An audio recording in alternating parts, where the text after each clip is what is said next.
Okay? At ang pinakamalungkot na nangyayari sa akin when it comes to family, broken family. Minsan may kausap akong dalawang couple na gusto maghiwalay. Eh, hindi ko na siya kaya eh, ganyan eh. Sa akin, sabi ko sa kanila, okay, I get it. Gets ko. Hindi mo naman talaga siya mahal, siguro nabuntis mo lang, masyado to that effect, gusto niyo maghiwalay. Wala akong pakialam dyan, maghiwalay kayo kung gusto niyo. Pero ito ang tanong ko. Alam ba ng mga bata na pag-gising nila, wala na silang tatay? Wala na silang nanay? Inisip nyo muna ba paano yung mga bata pag naghiwalay kayo? Sila ba yung priority nyo? O inisip nyo na muna yung sarili nyo na hiwalay na kayo? Sino sa inyo ang nagsabi sa anak nyo na, si Papa to ha, maghihiwalay kami ni Mama, pero mahal na mahal ka ni Papa. Love na love ka ni Papa.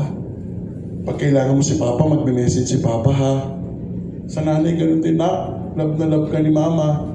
Si Papa lang, tsaka si Mama may problema. Nak ha, love na love ka ni Mama. Ginawa niyo ba yun? And then they both cried.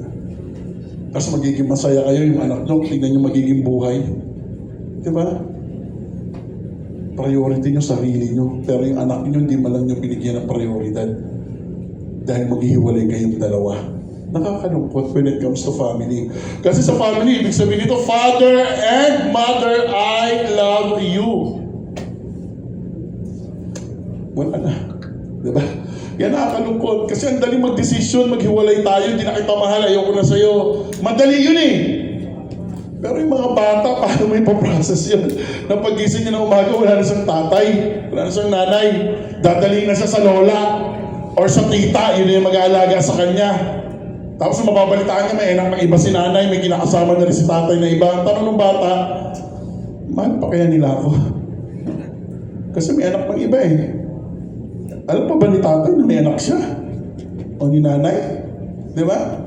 Makakalungkot, pero sa parent, ang daling decision niya. And then,